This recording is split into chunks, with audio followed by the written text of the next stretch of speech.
নমস্কার, আমি দীপমালা মালাকার।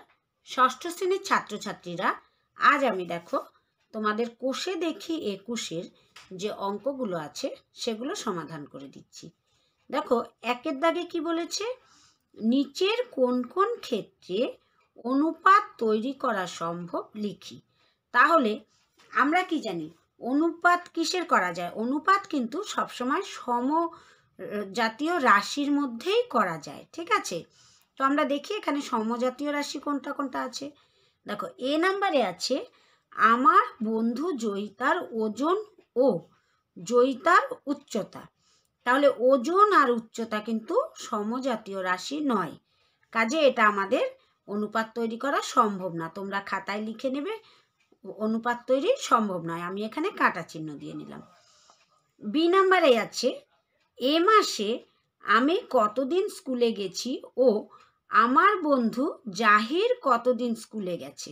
তাহলে দেখো, আমি কতদিন স্কুলে গেছি, স্কুলে যাওয়ার অনুপাত, তার সঙ্গে বন্ধু জাহিরের স্কুলে যাওয়ার অনুপাত, কাজে এটা কিন্তু অনুপাত করা সম্ভব। তাহলে এটা তোমরা লিখবে অনুপাত করা সম্ভব। সি নাম্বারে আছে দেখো, আমার কাছে কত টাকা ছিল ও কত টাকা খরচ করেছি। এখানে কিন্তু দেখো টাকারই অনুপাত বের করতে বলেছে, মানে টাকা ছিল আর টাকা খরচ করেছে। তাহলে টাকার সঙ্গে টাকা একই রাশি হচ্ছে, সুতরাং এখানে অনুপাত তৈরি করা সম্ভব। ডি নাম্বারে আছে আমার বোতলে কত লিটার জল আছে ও সেই জলের তাপমাত্রা। এখানে কিন্তু অনুপাত বলেছে জল, কত লিটার জল পরিমাণ, আর তার সঙ্গে তাপমাত্রা। কাজেই আমরা বুঝতেই পারছি যে সমরাশির জিনিস হচ্ছেই না, জল আলাদা তাপমাত্রা আলাদা, সুতরাং এখানে অনুপাত তৈরি করা সম্ভব নয়। তো আমরা লিখে নেব যে অনুপাত তৈরি করা সম্ভব নয়। ই নাম্বারে আছে দেখো, আমি আজ সারাদিন কতক্ষণ খেলেছি ও আমার ভাই কতক্ষণ খেলেছে। এখানে দেখো আমার খেলার পরিমাপ, কতক্ষণ খেলেছি সময়টা বের করতে বলেছে, তারপরে আমার ভাই কতক্ষণ খেলেছে সেই পরিমাণ। তাহলে দুজনেরই খেলার সময়ের পরিমাণ বের করতে বলেছে, তার মানে এখানেও কিন্তু আমাদের অনুপাত তৈরি করা সম্ভব। অর্থাৎ আমাদের এখানে এ আর ডি অনুপাত তৈরি করা সম্ভব নয়। আমরা লাইনটা টুকে লিখব অনুপাত তৈরি করা সম্ভব নয়, আর যেগুলো অনুপাত তৈরি করা সম্ভব সেটা হচ্ছে বি, সি আর ই। এগুলো আমরা লাইনটা টুকে লিখে নিব, অনুপাত তৈরি করা সম্ভব। এবার দুইয়ের দাগে দেখো, দুইয়ের দাগে বলেছে নিচের রাশিগুলি অনুপাতে প্রকাশ করি ও গুরু অনুপাত না লঘু অনুপাত লিখি। তাহলে দেখো আমাদের এক নম্বরে কি দিয়েছে, দুইয়ের এক নম্বরে দিয়েছে 10 কিগ্রা ও 15 কিগ্রা, তাই তো? তাহলে এখানে আমরা অনুপাত প্রকাশ করতে গেলে আগে আমাদের যেহেতু বলেছে গুরু অনুপাত না লঘু অনুপাত লিখতে, তাহলে আমাদের গুরু অনুপাত আর লঘু অনুপাত সম্বন্ধে জানতে হবে। তাহলে গুরু অনুপাত আর লঘু অনুপাত আমরা কাকে বলবো? আমাদের অনুপাতে কি, এটা হচ্ছে প্রথম পদ আর এটা হচ্ছে দ্বিতীয় পদ। যেখানে প্রথম পদ আমাদের, প্রথম পদটাকে আমরা কি বলবো? পূর্ব পদ। আর দ্বিতীয় পদকে আমরা কি বলবো? উত্তর পদ। যেখানে পূর্ব পদ বড় হয়, উত্তর পদ ছোট হয়, সেটা হয় গুরু অনুপাত। তাহলে আমরা এখানে দেখো, আগে তোমাদের মনে বোঝার জন্য আমি লিখে দিচ্ছি, পূর্ব পদ গ্রেটার দেন উত্তর পদ। তাহলে পূর্ব পদ গ্রেটার দেন উত্তর পদ হলে সেটা হয়ে যাবে গুরু অনুপাত।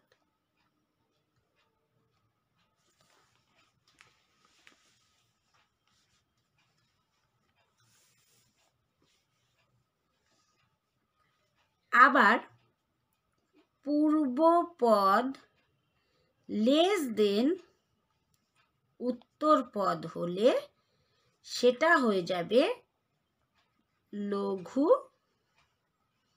অনুপাত। তাহলে আমরা এখানে আমরা অনুপাত আগে তৈরি করব।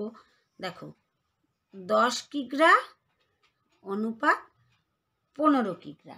এবার 10 আর 15কে আমরা কি করতে পারি, আমরা কাটাকাটি করতে পারি। দেখো 10 15, 5 ঘরের নামতায় যদি কাটি 5 দোকানো 10, 3 5 15।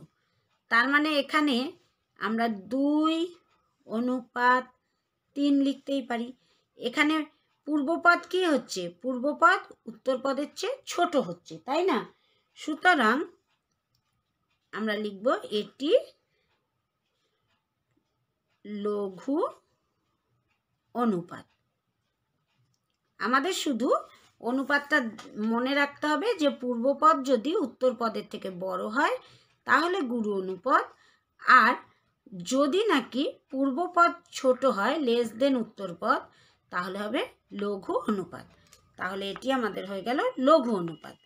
এবার 2 এর দাগেরটা দেখি কি আছে। 2 এর দাগে আমাদের বলেছে 27টি ও 18টি। তাহলে 27টি ও 18টি, তাহলে আমাদের 27টি আর 18টির আমরা যদি অনুপাত বের করি, দেখো 27 অনুপাত 18। তো আগের অঙ্কটা আমি উপরে নিচে লিখে কাটাকাটি করে দেখিয়েছি তোমাদের।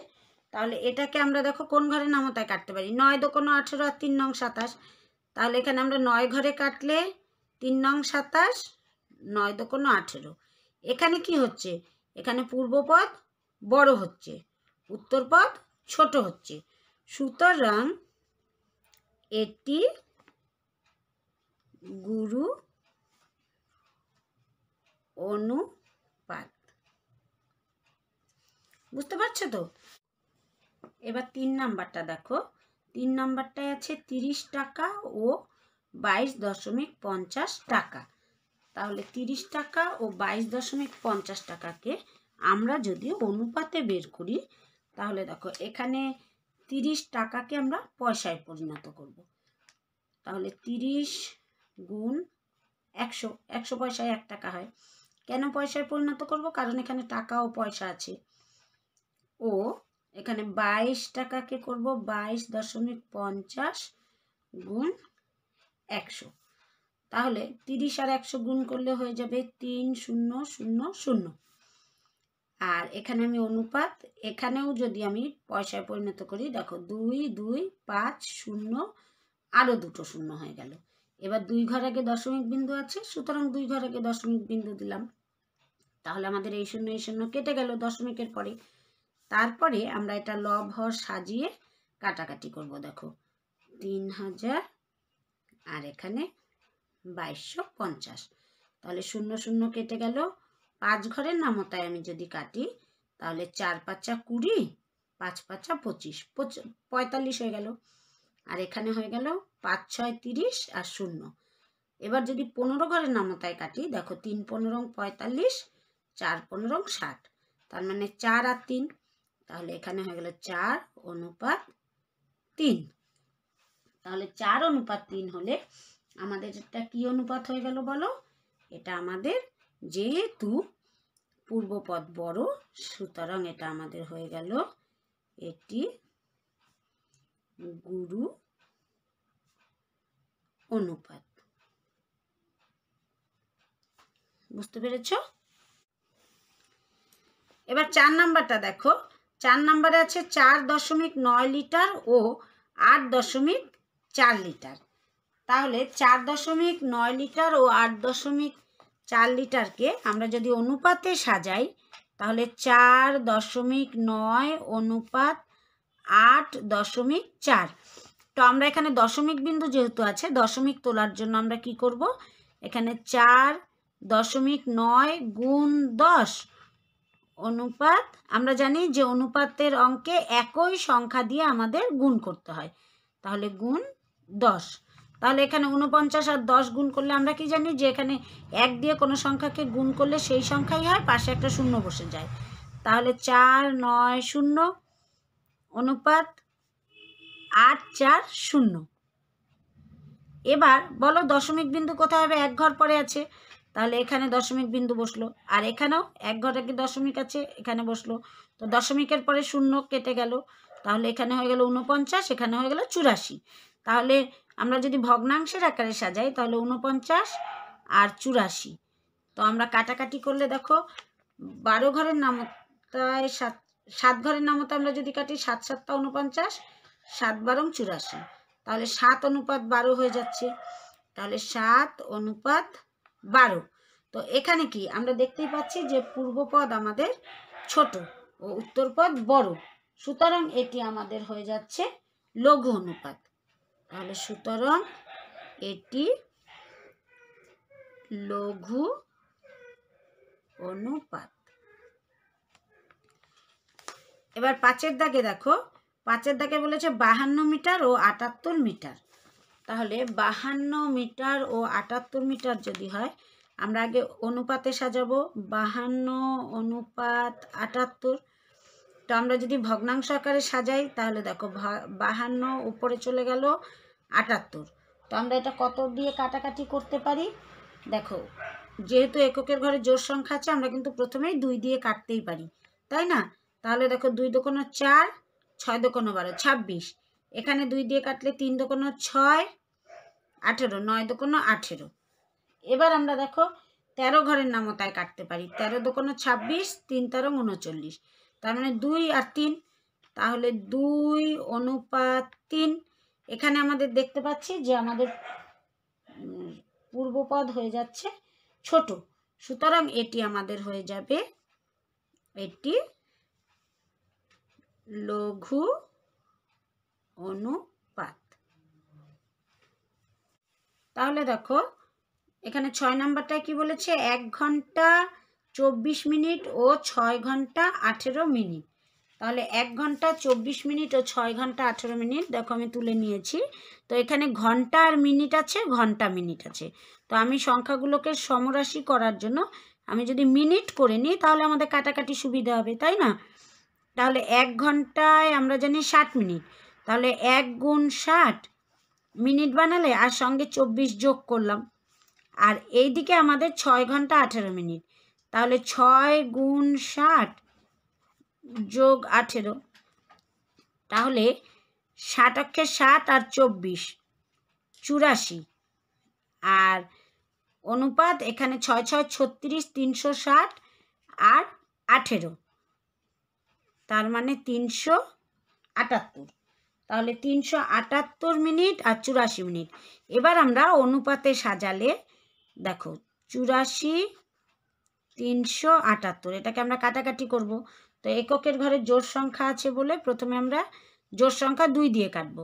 দেখো 42 দোকানো 84 হয়ে গেল, আর এখানে 2 দিয়ে কাটলে 2 অক্ষে 2, 17, 8 দোকানো 16, 9 দোকানো 18। এবার আমরা কত দিয়ে কাটতে পারি? 3 ঘরের নামতা এখানে কাটা যাচ্ছে, 8 কে 9, 9 18, তার মানে এটা 3 ঘরে যাচ্ছে, তাহলে 4 আর 2 6, এটাও 3 ঘরে যাচ্ছে বিভাজ্যতা নিয়ম অনুযায়ী।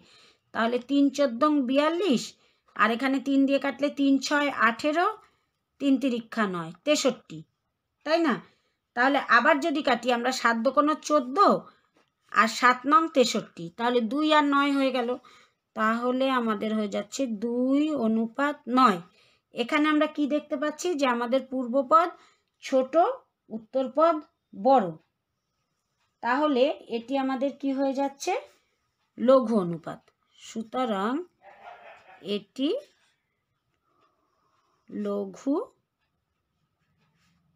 অনুপাত। এবার 3-এর দাগেরটা দেখো, 3 নম্বরে বলেছে 2 মিটার লম্বা বাঁশের দৈর্ঘ্যের 75 সেমি দৈর্ঘ্যের লাল রং দিলাম, বাঁশের বাকি দৈর্ঘ্যের সাদা রং দিলাম। তাহলে বাঁশটা বলেছে 2 মিটার, হ্যাঁ, আর 75 সেমি লাল রং। প্রশ্নটাকে ভালো করে বোঝো। এবার বলার পরে আমাদের 1 নম্বর অনুপাত বের করতে বলেছে বাঁশের মোট দৈর্ঘ্য ও বাঁশের লাল রং দেওয়া দৈর্ঘ্যের অনুপাত। 2 নম্বরে বলেছে বাঁশের মোট দৈর্ঘ্য ও বাঁশের সাদা রং দেওয়া দৈর্ঘ্যের অনুপাত। আর 3 নম্বরে বের করতে বলেছে বাঁশের লাল রং দেওয়ার দৈর্ঘ্য ও সাদা রং দেওয়ার দৈর্ঘ্যের অনুপাত লিখি।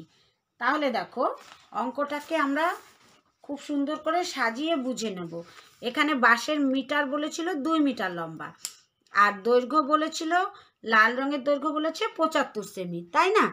তাহলে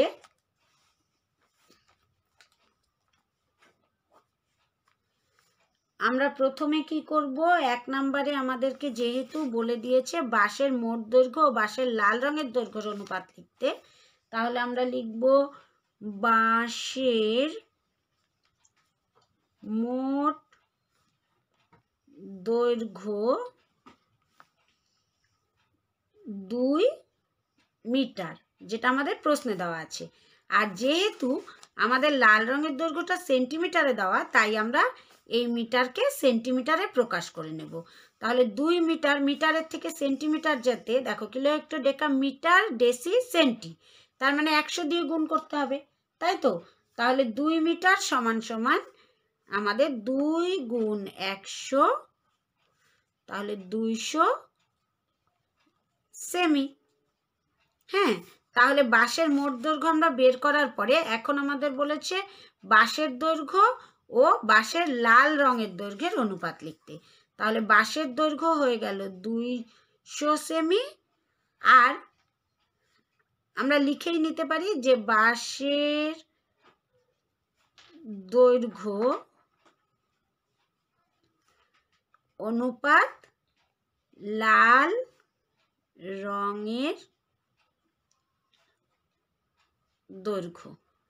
তো বাঁশের দৈর্ঘ্য 200 সেমি হয়েছে, লাল রঙের দৈর্ঘ্য আমাদের বলেছে 75 সেমি। তাহলে এখন আমরা এটাকে কাটাকাটি করব। তাহলে দেখো 200 উপরে লিখলাম 75, কারণ আমাদের কিন্তু এইভাবেই সাজাতে হবে, তাই না? তাহলে আমাদের যদি 8 25-এ 200 হয়ে যায় আর 3 25-এ 75, তাহলে হয়ে যাচ্ছে 8:3। এই আমাদের হয়ে গেল 1 নম্বরের উত্তর, যে বাঁশের মোট দৈর্ঘ্য ও লাল রঙের দৈর্ঘ্যের অনুপাত। এবার বলেছে বাঁশের মোট দৈর্ঘ্য ও বাঁশের সাদা রং দেওয়া দৈর্ঘ্যের অনুপাত। তাহলে বাকি অংশ আমাদের বের করতে হবে। তাহলে আমরা 2 নম্বরে লিখব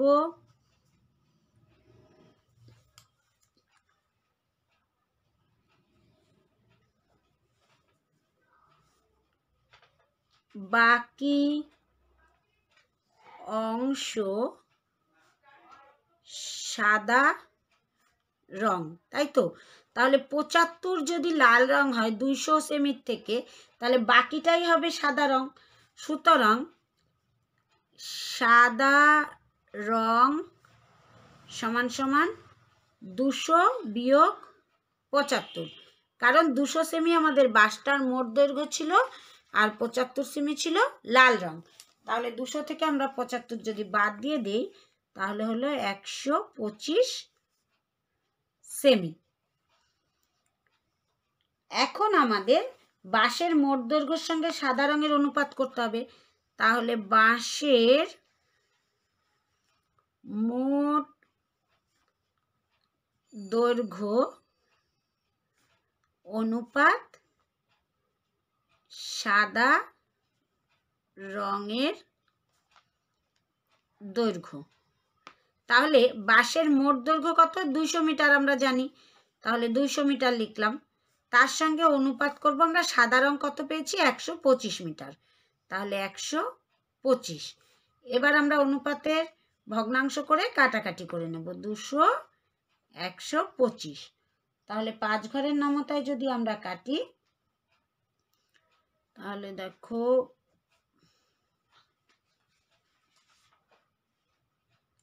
4 5 20, 0 40, আর এখানে হয়ে যাচ্ছে 5 দোকানো 10, 25, 5 5 25। আবার 5 ঘরের নামতায় কাটলে 5 8 40, 5 5 25, অর্থাৎ 8:5।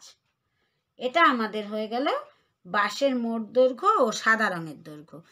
এবার আমাদের দেখো 3 নম্বরে কি বলেছে, বাঁশের লাল রঙের দেওয়া দৈর্ঘ্য ও সাদা রং দেওয়ার দৈর্ঘ্য অনুপাত করি। তাহলে 3 নম্বরে আমরা লিখব বাঁশের লাল রঙের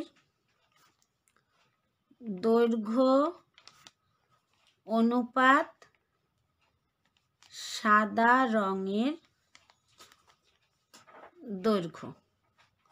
তাহলে লাল রঙের দৈর্ঘ্য আমাদের কত ছিল? বাঁশের লাল রং ছিল 75 সেমি, আর সাদা রং বেরিয়েছে 125 সেমি, তাই না? তাহলে লাল রং ছিল 75 সেমি আর সাদা রং 125 সেমি। তাহলে এখন আমরা যদি 25 ঘরের নামতায় কাটি, দেখো আমি যদি সাজিয়েও কাটি 75, 125, 3 25-এ 75, 5 25-এ 125, তাহলে হয়ে গেল 3:5। বুঝতে পেরেছো? তাহলে অঙ্কটাকে আবার বুঝে দেখো, বলেই দিয়েছে প্রথমে আমাদের চেয়েছিল যে বাঁশের মোট দৈর্ঘ্য ও বাঁশের লাল রঙের দেওয়া দৈর্ঘ্যের অনুপাত। তাহলে বাঁশের মোট দৈর্ঘ্য 2 মিটার ছিল, আমরা 200 সেন্টিমিটারে বের করে নিয়েছি। তারপরে মোট দৈর্ঘ্য তাহলে 200 সেন্টিমিটার আর লাল রং 75 সেন্টিমিটার, কাটাকাটি করে 8:3 হলো। বাকি অংশ